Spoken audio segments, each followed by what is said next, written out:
Welcome back to the Bad Pipes podcast. I am Daddy. With me today is my little boy, my tiny baby, Scott Kelly. No, here with you today is Elvis Presley and John F. Kennedy. Oh yeah. Which one of us is Black John F. Kennedy? Fuck. I'll take that. Okay. Fair dues. Alright, so today, skipping the news, this is Bad Pipes Podcast. I'm Andrew, that's Scott. We talk about movies on here. If this is your first time, this is a weird episode to hop into because we're talking about three movies that you probably haven't heard of. Alright, we got Nekrotronic from 2018, I believe. We got Blood Vessel from 2019, and we got Bubba Ho-Tep from God knows when.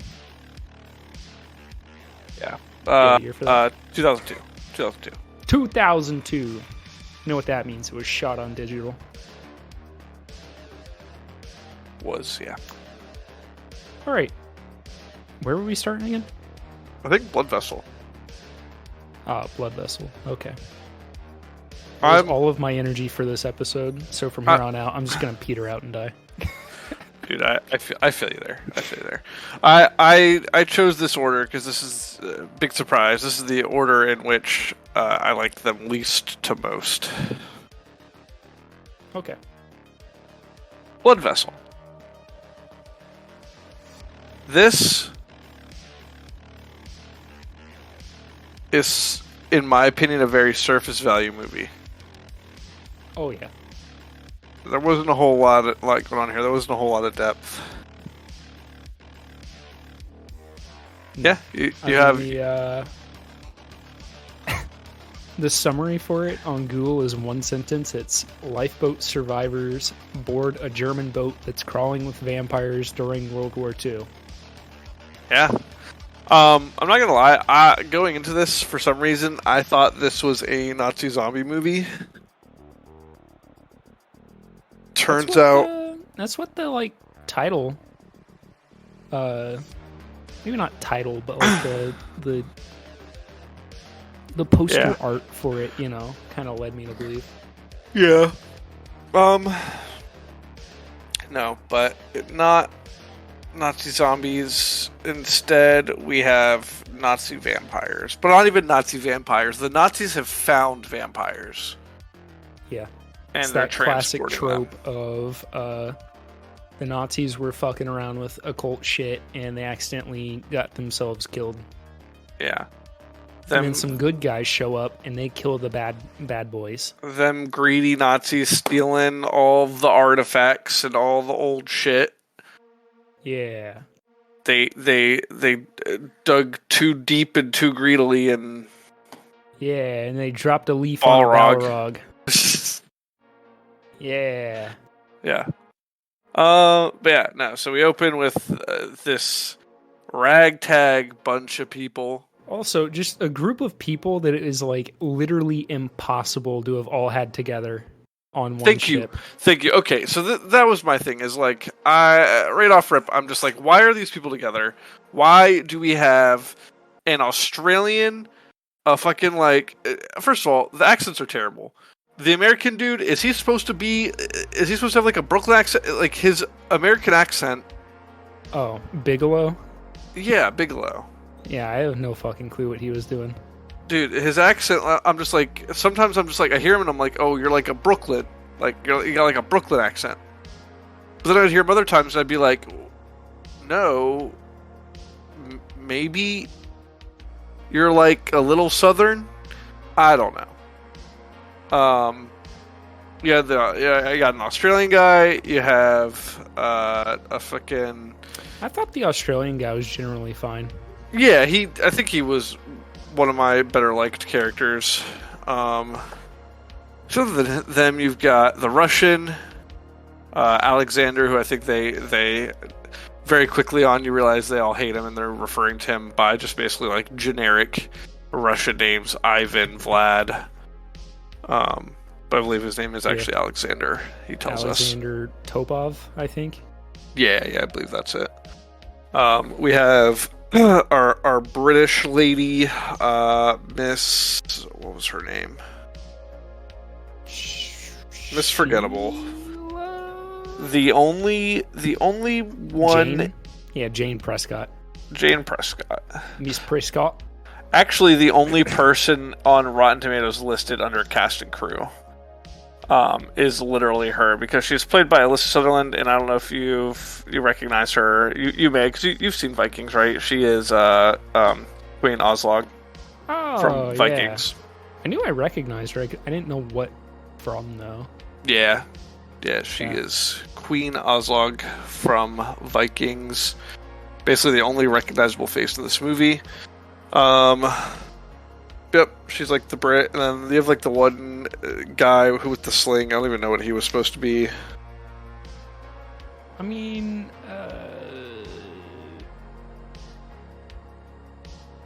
I was gonna say that the Australian guy's also been in some other things, but he's been in like Snakes on a Plane and like random weird movies. Redline.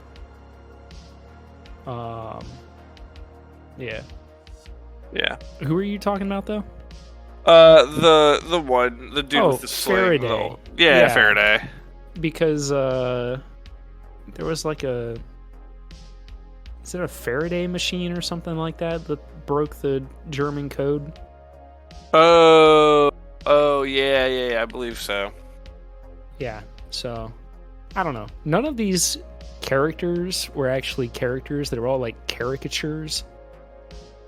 So like the Russian guy is like stoic, hard-ass Russian guy. I only talk when I have to. Take off my shirt, look at all my bullet wounds, you know? And then the Australian guy is like, take off my shirt, see that I got all burned up on my back. I was in an armored division. Some Panzers fucked us up. I don't know. Like, none of these characters were particularly compelling. But overall, the movie was better than I thought it would be. Yeah, I don't think it was terrible, but it was, in my opinion, it was a little boring. Yeah, it was nowhere near as bad as Future World. Yeah, no, definitely not. It knew it was like a low-budget horror movie, and so it was like really trying to play into tropes. I got nothing really terrible to say about that, except for like it ends up feeling a little played out. Oh yeah, no, definitely. Yeah, no, we slowly get hints as they're going through this that something's going on. Not zombies, but very clearly, I think as soon as they opened the crate with like the crucifixes and like other random nonsense, I was like, oh, vampires for sure. Yeah, but not just vampires, specifically Strigoi, who are like, I think they eat flesh. Yeah. Like, I think by old school Strigoi lore, it's like they go farther than just drinking blood. They also like eat flesh and stuff. Yes, so Strigoi in Romanian mythology are troubled spirits that are said to have risen from the grave. They are attributed with the abilities to transform into an animal, become invisible, and gain vitality from the blood of their victims. Actually, Bram Stoker's Dracula has become the modern interpretation of the Strigoi throughout their historic links with vampirism. Fair. Fair deuce. Yeah. Interesting. Well, if you were a Strigoi, what kind of animal would you turn into? Because I don't think I would be a bat guy like this dude was. Nah, definitely not a bat. I think I'd be like one of them, like Egyptian jackal head kind of things, you know? Maybe a Doberman. Yeah. Like a big dog. Doberman.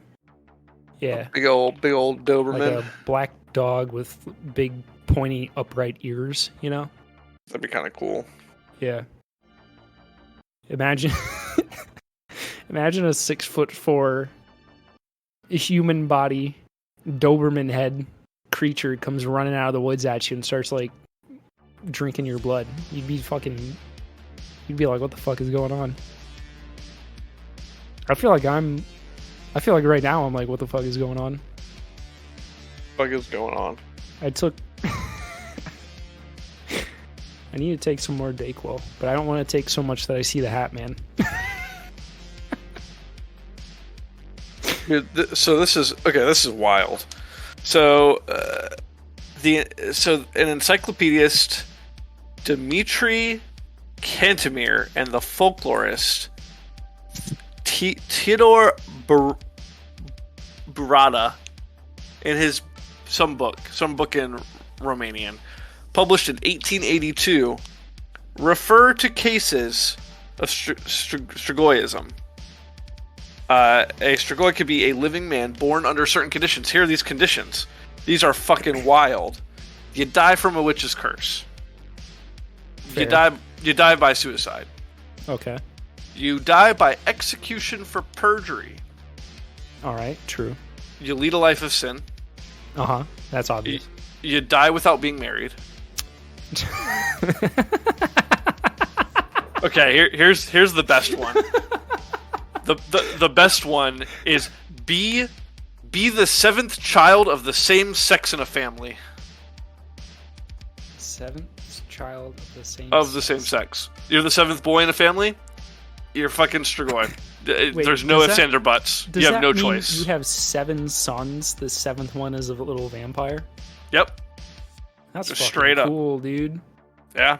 I'm only having boys. Hey,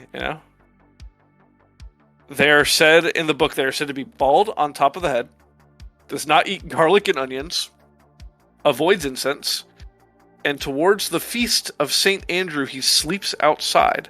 Its spine is elongated in the form of a tail covered with hair. Shit, this all just sounds like me.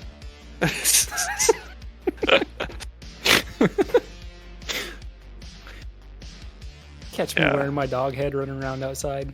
Oh, I'm a Strigoi. Dude, these fucking, this encyclopedia and folklorist, these two people were they were fucking on one. Dude, they were on a whole bottle of NyQuil when they wrote that. That's what it sounds like. They were taking some Benadryl to try to see the Hat Man. That's what was going on here. If you go back to their sources cited page, it just says the Hat Man. Yeah. They're like, yeah, we were speaking to some weird entities. Yeah. No, but yeah, to the movie. As soon as they opened, I knew. I was just like waiting, and you see fucking, you see the fucking, what's his name? Why am I blanking on his name? You literally just said it. American guy. Teplov? No. The American Bigelow?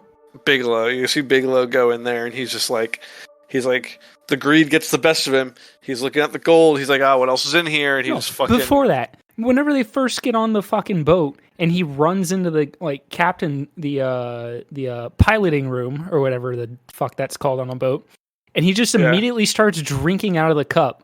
I was like, what the fuck is wrong with you? That's true. Yeah, he literally just walks there. He's like moldy. It's like, dude, you're just walking in somewhere. Like, you're not even checking it first. You're just like, drink first, ask questions later.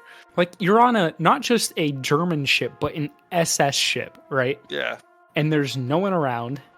And you just fucking, like, run into the captain's quarters and It'd be what, the bridge? The bridge. Right?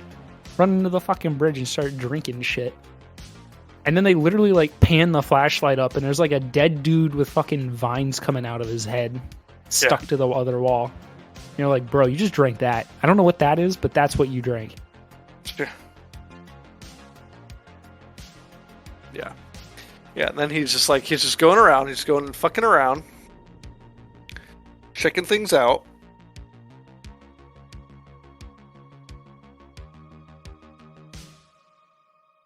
Yeah. He's just like, he's getting greedy. He's finding the fucking gold and whatnot. And then he pops open that fucking coffin, the sarcophagus. Which, first of all, you can't look at that and not be like, hey, this is anything but a fucking sarcophagus. Yeah, I mean, This was the 40s. So much science fiction and sci-fi and fantasy crap had come out in the 20s. Yeah. He had to know. He had to know. Especially if he's from, like, Brooklyn or, I don't know, anywhere in New York or whatever. Yeah. But yet, he still pops that bitch open and he pays the price. Yeah, I don't know. I feel like I give this movie my, like, lowest recommended score. I was just saying, like I'd 5. give it a 5.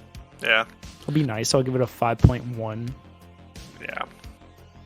I'm like, even in the end, I was kind of like, like where they, you know, what our girl and Australian boy escape. Yeah.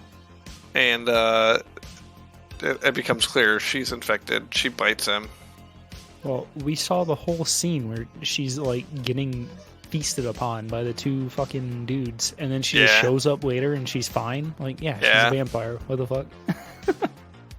Clearly.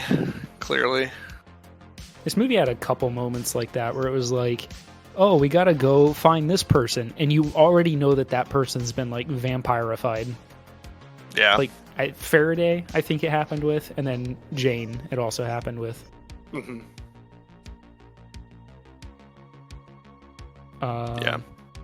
Yeah, so, I don't know. 5.69. I'm just giving it a straight 5. I will say the Strigoi matriarch, kind of hot. Fair. Hey, and you know what? It continues on with our girl. She gets picked up by some Brits. And we can just also have terrible accents. Oh yeah, really bad. And we can just guess what is going to occur. So yeah, what is it? She looks into the camera and says something right at the end. What is it? It was like "war is hell" or something like that. Something about the bloody war. This bloody war. Yes, I'm pretty sure that's exactly what she says. She's like this bloody war. I was like, Is that a pun or something? I don't know. I believe yeah. I believe they were going for a pun there. Is it meant to be like a joke? It's a joke. This bloody war, like, oh, I'm a vampire now. Like we didn't know or something. I don't know. It was just a weird line at the end. Yeah. All right. What did you say you gave this? Straight 5. All right. Nekrotronic. I have an admission. Okay.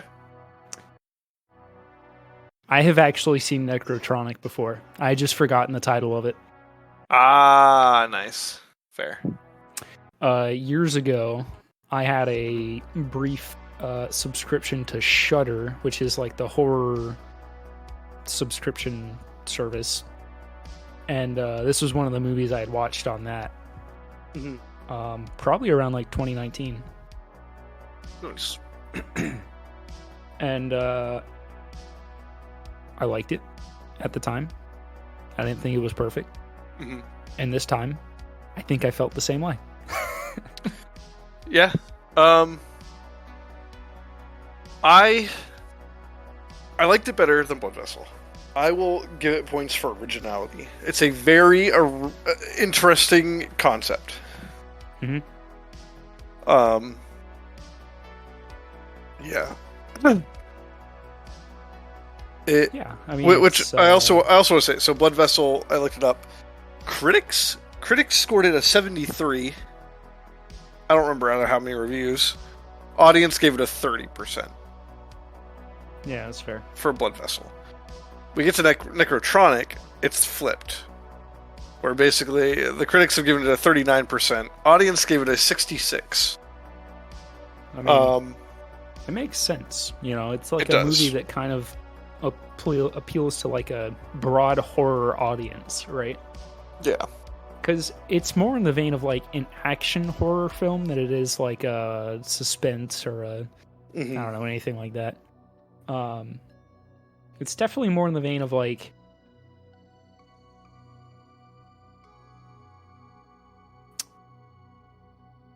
oh shoot, the name just left my brain, which sucks because Van Helsing. It's kind of in like a Van Helsing kind of vein where it's like, yeah, it's a horror movie, but it's also more so an action movie. Yeah, you're talking about with Hugh Jackman, right? Yeah, and I fucking love that. I love that movie. And funny enough, David Winham is in both. Ah, yeah, that he is. Yeah. So David Winham, for those of you who don't know, Faramir. He's Faramir. He's also the monk in Van Helsing. Mm-hmm. He's just a cool guy. He's cool in this movie. He's got like a goofy looking 4-chamber cyber shotgun, which was cool. Yeah. Yeah, he's fucking Luther, right? Yep. He's the dad. Yeah. Luther. Yes. Yeah, no, pretty very interesting concept. So yeah, you just basically have this average fucking dude who's he's just like a septic tank cleaner with his friend, and they're just like fucking about. His friend's attached to his phone, and obviously we get the premise at the very beginning that, you know, there's demons, so you got Howard, who's the main character, and then you got Rangi, who is the lovable sidekick, I would say.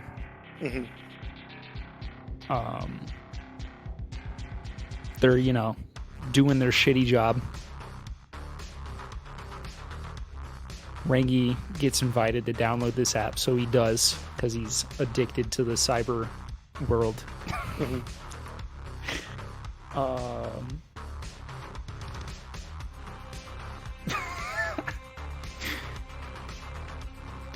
Yeah, I mean, we do find out later. Basically, the demons are convincing people to download this app in order to harvest human souls.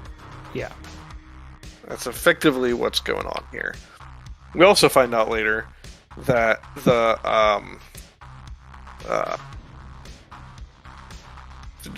just necromancers, right? They're just called necromancers. Yes, they're called necromancers. The good guys are called necromancers with a K.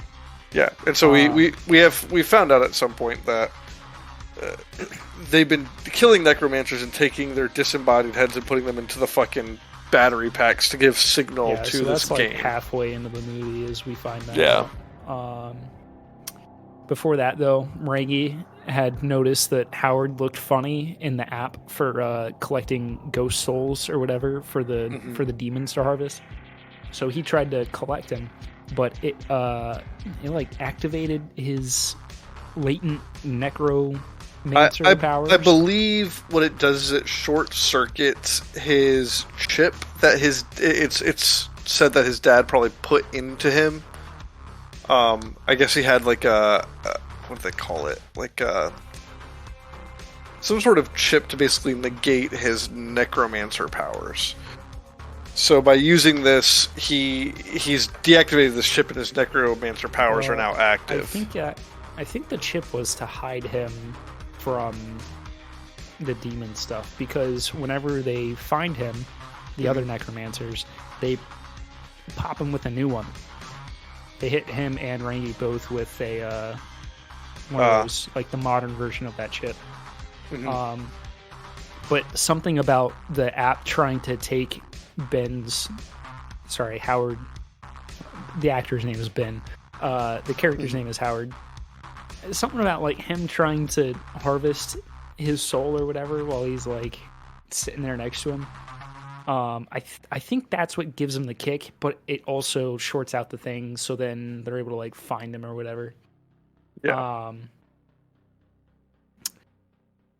When that happens, Finnegan, who is this like demon lady, sends a spooky ghost guy into a dude who's just like chilling out there.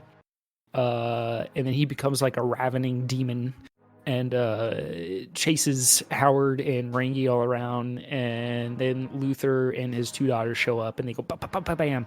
And then things are good there because they saved him. And then that's whenever you figure out like all the Howard necromancer. You're the son of two long necromancer dynasties, and also your mom is the big bad evil lady, Finnegan, and she's played by Monica Bellucci, by the way. For those who don't know, she's just one of those classic like attractive women. Yeah, she is mommy demon.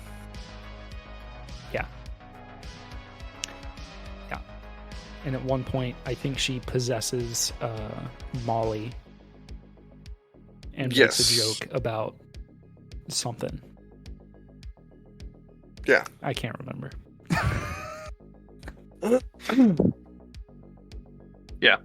No, it's a pretty over the top concept. A lot of shit goes down in this. Yeah, it's like they're fucking jacking. They're fucking jacking themselves into the fucking Matrix and this shit. Yeah.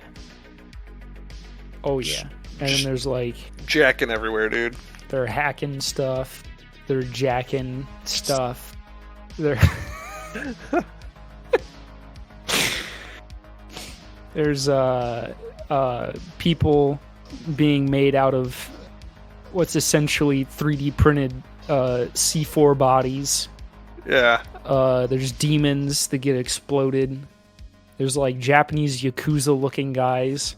There's a CEO boardroom with a bunch of people all wearing Santa hats. This movie's got everything. Yeah.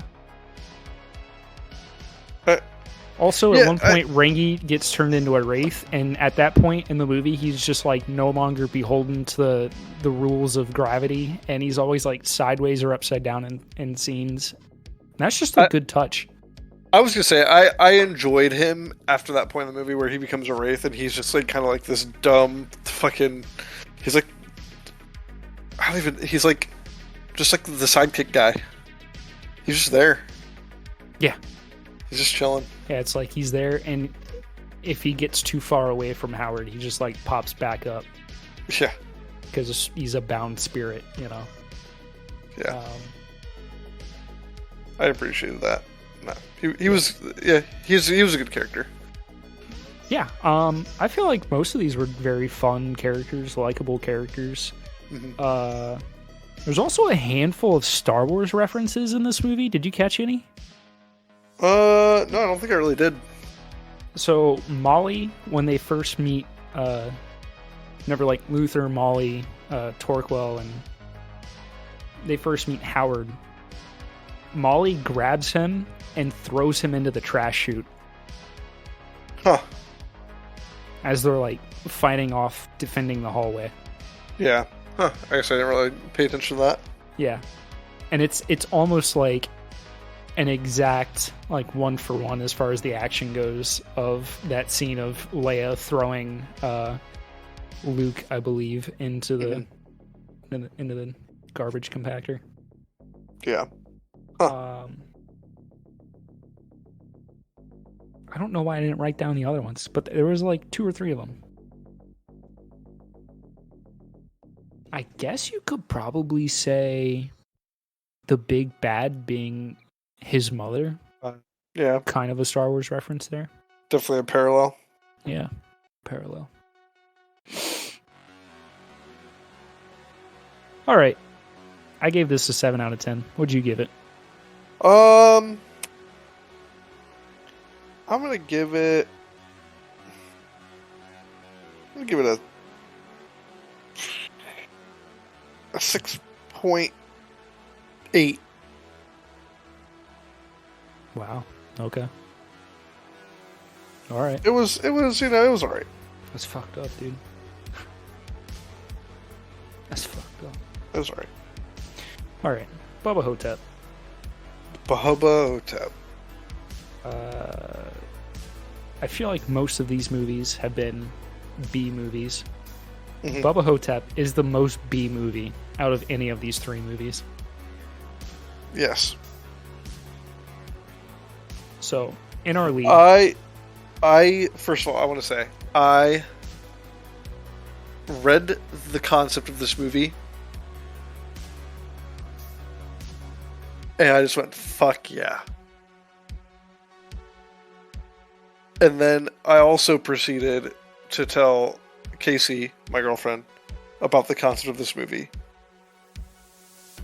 And she really wants to see it. I would also like to preface this with saying her dad is an actual, like, professional Elvis impersonator. Oh, man. I'm now convinced he may actually just be the real Elvis. And we just don't know this. But Bubba Ho-Tep.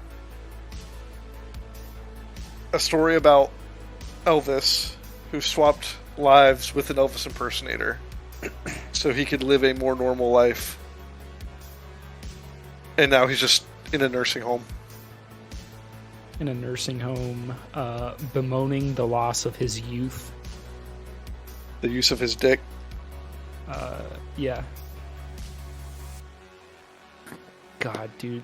Every time, like, the fact that they were like, all right, symbolic of his, like, youth coming back to him, we're gonna have it just be his penis. So, like, right now, it's start of the movie. It is, what's he say? It's probably been a decade since I got a hard on or something like that. Yeah, I think at one point he said he's experienced 2 presidential elections since his penis has worked. Yeah. Well, when he finally gets one, he says, it's been more than 2 presidential elections since I had one like that. True, yeah. Okay, that's fair. Yeah. He does Which, I mean, 2 presidential elections is still at least 8 years. That's 8 years, yeah. So, or up to 12 years, you know, depending on the day, I guess. Yeah.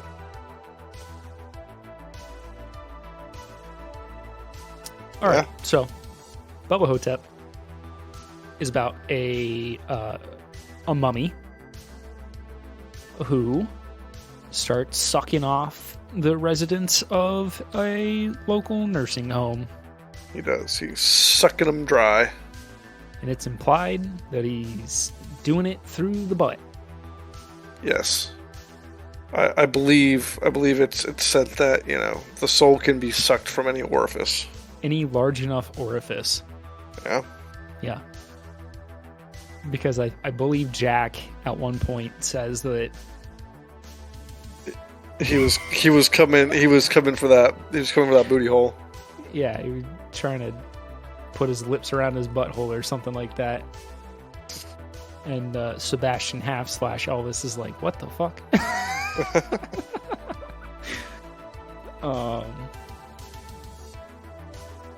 Yeah. This movie's just like a weird movie. It really is. But fucking hilarious. Yeah. Like, very funny movie. But also, I feel like if you don't have the particular sense of humor that this movie has, you're just gonna be like miserable the whole time you're watching it. Yeah. But very clearly, I suppose you and I both have like this movie's sense of humor. Yeah. When we talked about this before, I think I mentioned, or I think I said, it's kind of like Evil Dead. I meant that it's like Evil Dead in the way that, like, it's just kind of fucking weird, you know? Yeah.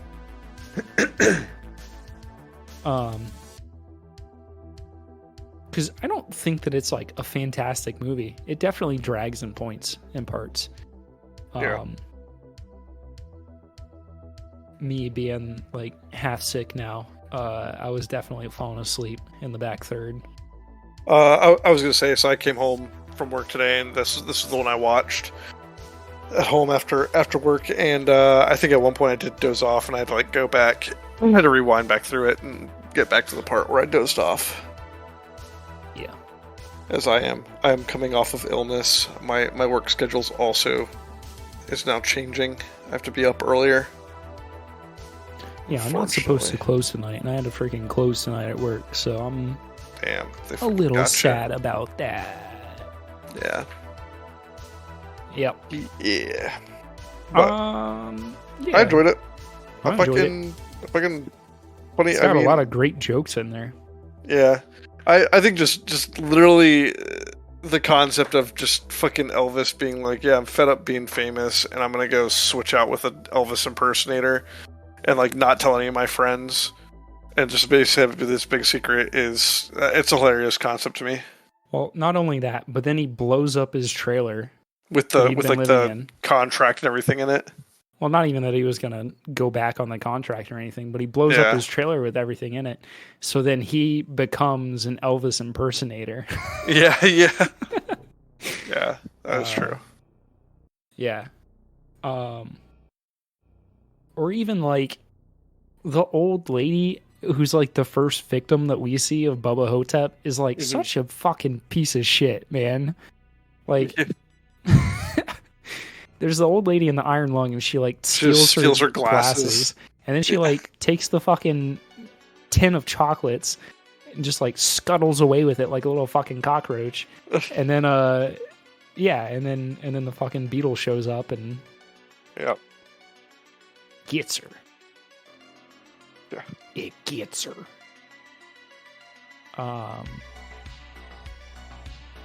Damn. Or even you get some like very Bruce Campbell-y kind of moments, like when the nurse is applying the cream to his afflicted penis.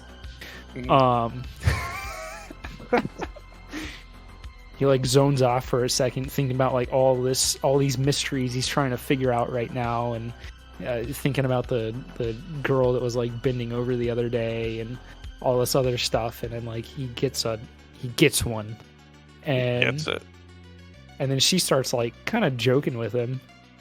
Yeah, like she say like, "Oh, you rascal," and I think you need to take a cold shower, and he's like, I will if you hop in there with me or something like that. Yeah. She's like, "Oh," and he's like, "God, what the fuck did he say? Come on, just tug on it a little." Oh, man. It's one of those lines that's just, like, in my brain on par with, like, "Give me some sugar, baby." Yeah. And that's, like, the romantic line for the movie, you know? Yeah. Besides him, I mean, we meet Jack, who is an elderly black man who believes or claims that he is President John F. Kennedy. Yep. I believe he like he's introduced with being like, yeah, like that piece of my brain is still there in DC, and they've replaced it with like fucking like a bag of sand or something. And then Sebastian, Elvis, whatever you want to call him, is kind of like, hey, I hate to break it to you, but like JFK was white. And he goes, well, yeah, they died me. How, like, you know, what better way to keep it a secret? They dyed me all over. Yeah. Yeah. So yeah, and then I think we see his room, right, and it's just like covered in. Yeah, it's all JFK stuff. It's like it's basically obsessively about like the assassination. Yeah. Yeah. God, that's another. Whenever they're like becoming friends, you know, because in the beginning of the movie they're like they just know each other, but they're not like real palish. Mm-hmm. But whenever you get to that scene where he's like, God, what the hell did he say? You want a chocolate ding dong or something like that? And he's like, yeah. God, how does that exchange go? It's like, you want a chocolate ding dong? And he's like, not your ding dong. And he's like, no, not my ding dong. Although I guess it is chocolate ding dong now or something like that. It was just like And then they have fucking candy or something and drink their tea or whatever, and they're talking about like how to figure out how to destroy this like soul sucker or whatever is going on. Yeah. Yeah, I don't know. It's a weird but pretty fun movie, I guess. Yeah. I enjoyed it. That was pretty funny. Critics and audience across the board gave it a 79% on Rotten Tomatoes. That's kind of crazy. I didn't think it would be that high. Yeah. It's pretty wild. That's all the Bruce Campbell fans coming out for that. Yeah. I mean, yeah, it's just a fucking funny, weird-ass movie. I feel like it's very much in the vein of, like, Spaceballs. I mean, I guess, like, not straight-up parody. I was gonna say, like, parody? I wouldn't say straight-up parody, but it's, like, such a... I think it was marketed, or, like, it's very clearly not a serious movie. Yeah, it's kind of, like, sarcastic, tongue-in-cheek. Yeah. I mean, when it's implied that the evil monster of the movie is sucking everyone's souls out through their asshole, I think at that point the cart is off the rails, you know? Yeah. Yeah. Or like when they find the freaking graffiti in the bathroom, or Jack is showing Elvis the graffiti in the bathroom. Isn't it just like Cleopatra takes it in the butt or something like that? Or like Cleopatra bends over for everyone. Like, I can't remember what the freaking line was, but it was like Cleopatra's a slut. It's like high school writing on the wall kind of stuff. And you're like, what? Yeah. And you're like, surely he just has this like mistranslated or something. And like Sebastian's going to fix the translation. No, that never happens. Yeah. Yeah, it's a goofy movie. I mean, it's not actually a goofy movie. It's not totally the different goofy movie. But yes, it is a goofy movie. It's not even a goofy movie too. But yeah, it was good. I enjoyed it. Yeah. I don't know. I'll go with the audience score here. I'll do a 7.9. I was literally going to do the exact same thing. I'll just say 7.9. Yeah. Right I there. think that's fair. Yeah.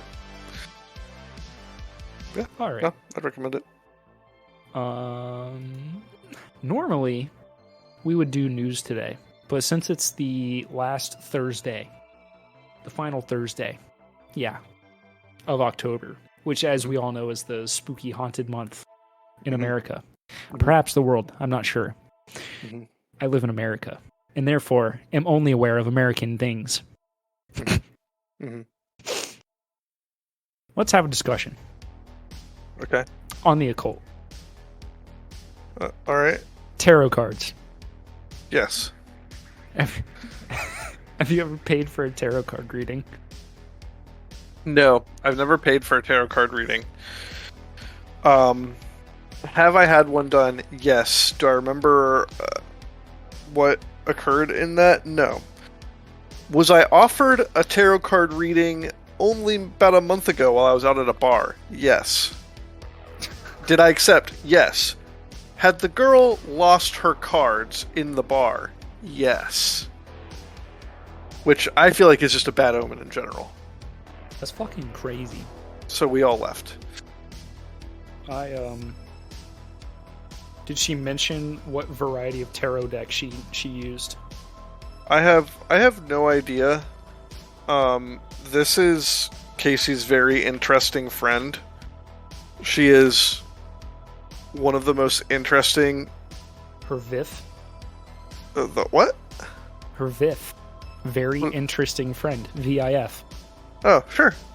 Actually, yeah. You know what? Her VIF. She is. I mean, I met this girl and she. Sorry, that was, the dog was protecting the house. Classic. I met her and she. Hold on, give me 1 second. All right. While he's doing whatever he's doing. I met her, and she introduced herself to me as the weird one. Wait. That's kind of cringe. No, but like the stories I had heard, it checks out. All right, Scott. How many stacks? What? How many stacks? Do you have tarot cards right now? Yeah. Do you have to do a tarot reading for me? Yeah. Oh God, 5 stacks. What the f, dude?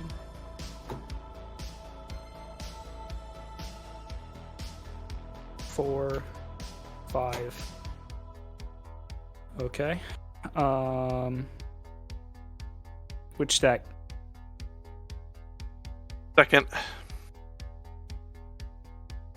Okay. Here we go.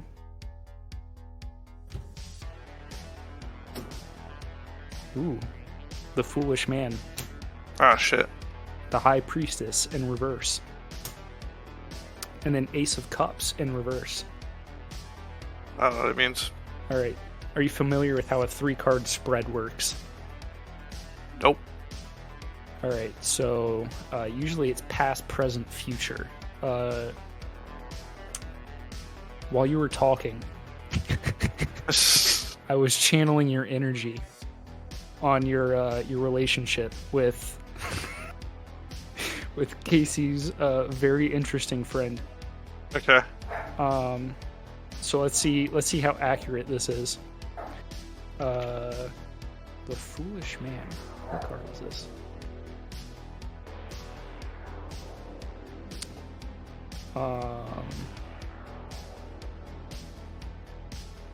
It's been a while since I've read these, so I have to look through it. That is 0.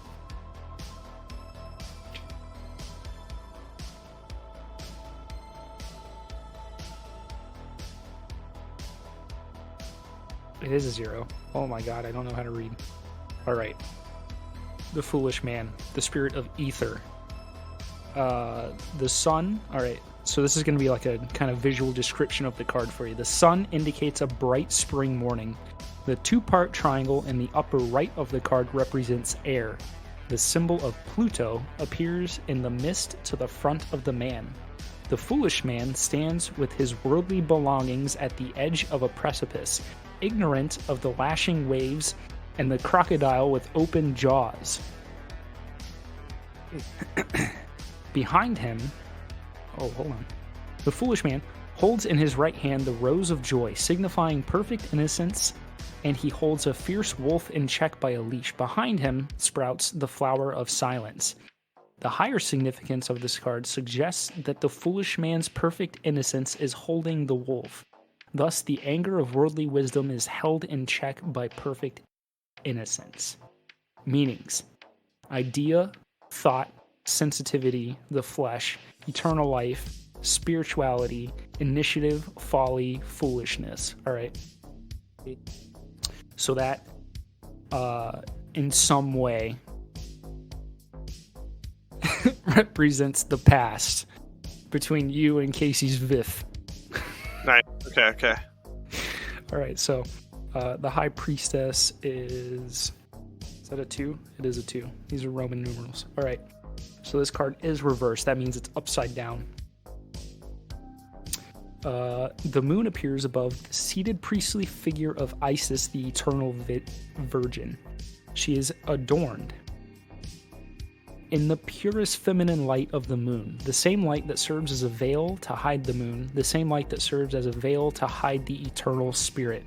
The High Priestess holds upon her knee a book, partially concealed by her mantle, which holds the truth behind the veil of feminine light. At her breast she holds a lyre, the law of Artemis, for she is also a huntress, and like Diana, she hunts by enchantment. This card rules the path of the camel that runs from Kether to Tifereth on the Tree of Life. That's something you probably won't understand. My cards are part of the Hermetic Tarot, so there's a lot of like Hermetic imagery used. Yeah, I have no idea what that means. Yeah, you got to be familiar with the Tree of Life, and that's a whole nother discussion, buddy. Dude. The High Priestess controls the energy of life between the two pillars that are topped by the spiraling pinnacles.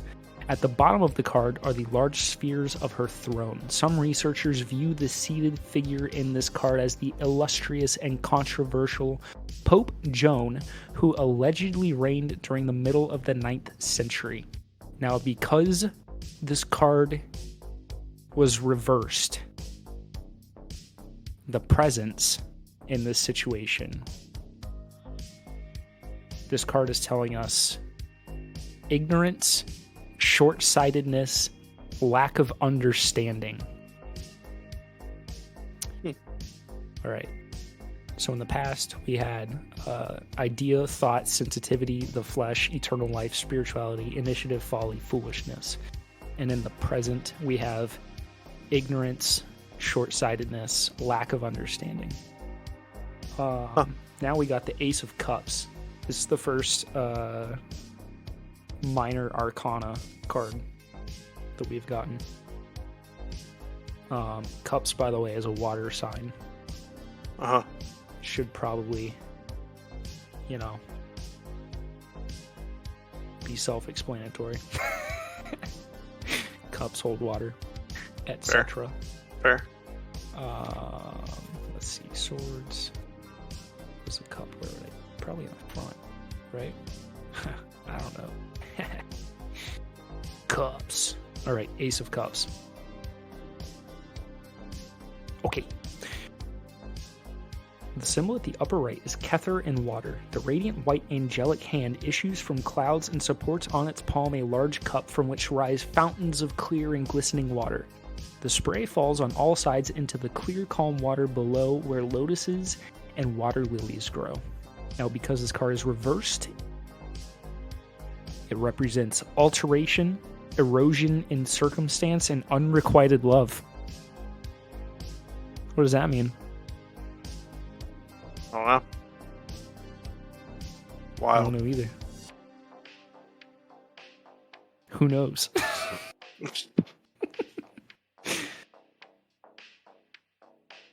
So now that I've done a tarot card reading for you, you owe me your soul. Shit. Yeah, shit. Sorry. Fuck. Sorry, dude. I don't set the prices. I just work here. Andrew's basically a witch.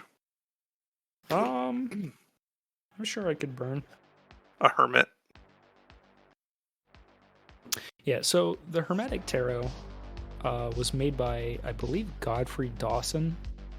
It's a pretty esoteric deck. So, like, a lot of the imagery and stuff on it is based off of this super secret little, the Secret Order of the Golden Dawn. They were like a spiritualist group, I think from the middle of like the 19th century up through like the early 20th. So like I think a lot of the kind of more renowned spiritualist kind of figures like Aleister Crowley or the poet Yeats or any of those guys. I think they palled around with some of those like Golden Dawn guys here and there. But I know like Yeats in particular, his wife was a medium and would like, they would do like seances and shit together all the time. And that's like a piece of information that is like vital for understanding Yeats was his like spiritualist aspect. But they never fucking teach you that in school when they're forcing you to read Yeats' poetry. Yeah. Well then. Okay, now that we've had this fun little tarot bit, what are your thoughts on Ouija boards? I've never fucked around with one. No. But I know your story about one. Yeah. I'll go ahead and tell that. Because I don't have a Ouija board. I want one. Or I guess more accurately, you should call them spirit planchettes. Yeah. I believe Ouija is like a registered, probably Hasbro trademark or something. I don't know who makes the toys. Yeah. So my sister and her friend thought they were being funny, and they made a little Ouija board on like a piece of construction paper. And as part of like the ritual for doing all this stuff, they'd like light tea lights and little candles and things and like stick them all around the room and turn the lights off, so it had like a nice eerie little ambiance.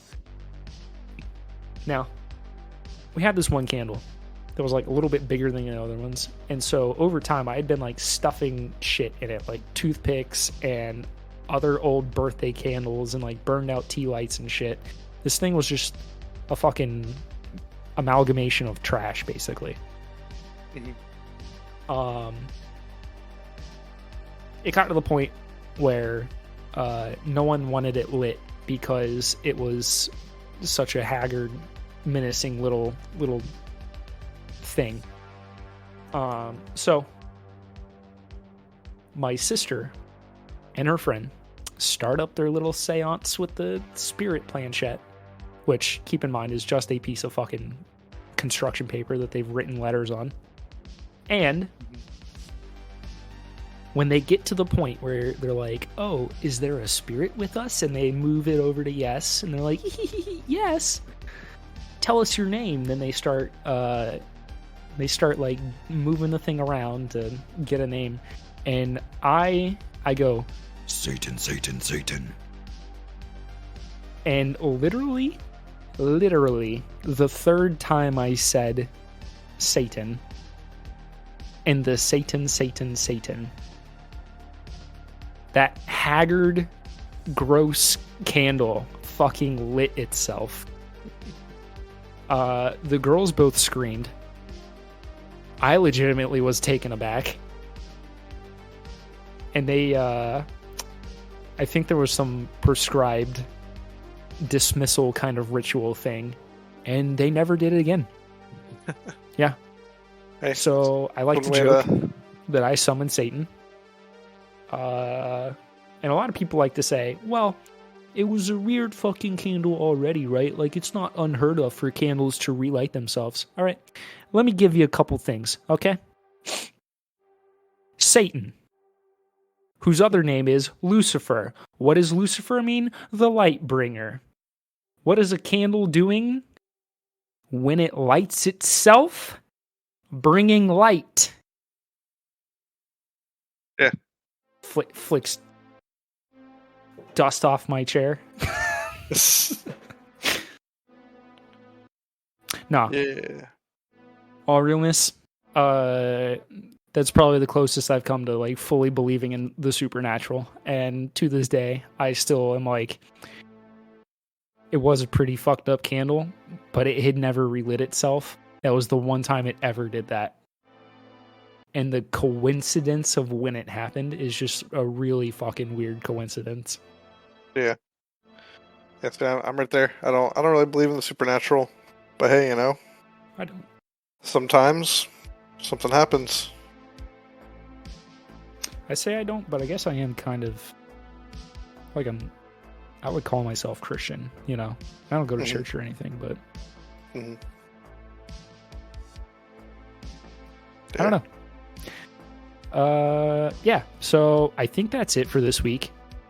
Yeah, we're doing I think we're moving out of spooky season, so I think we're going to cyberpunk, right? Yeah, we're doing a little cyberpunk palette cleanser. We're going to be doing Johnny Mnemonic, Hackers, and The Fifth Element. I feel like that's a pretty good smattering of the cyberpunk worlds. If you listen this far, as always, thank you for listening. Yes. Was by Carl Casey at White Bat Audio. If you want to support us, and you don't have to, you can just keep listening to us. It's cool. But we do have a Patreon, patreon.com/badpipespodcast. Scott, what's the Twitter? Yeah, follow us at badpipespod on Twitter /X. Cool.